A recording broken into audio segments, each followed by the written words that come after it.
ใจฟ้าเสียงจบเลยนะทั้งอับไปทั้งโตโถทั้งเครื่องกล้องแดงจูดไปเรียบร้อย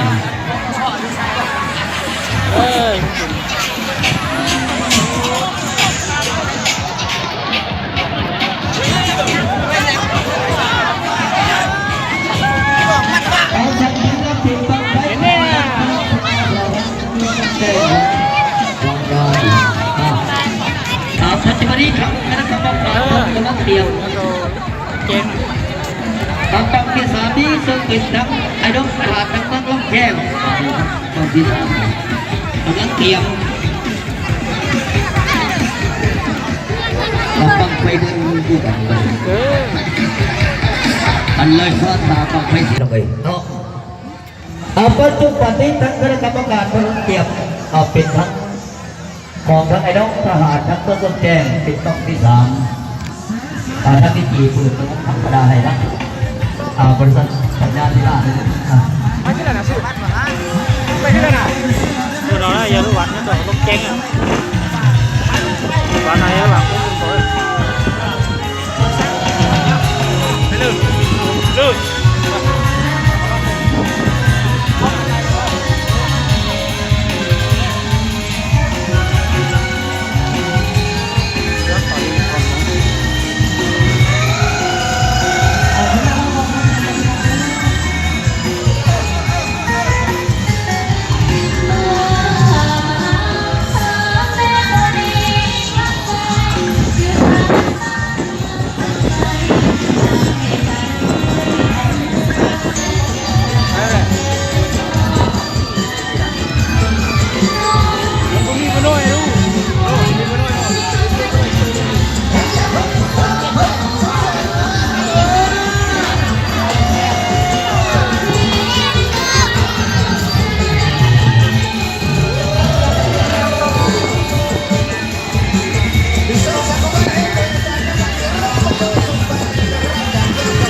โอเค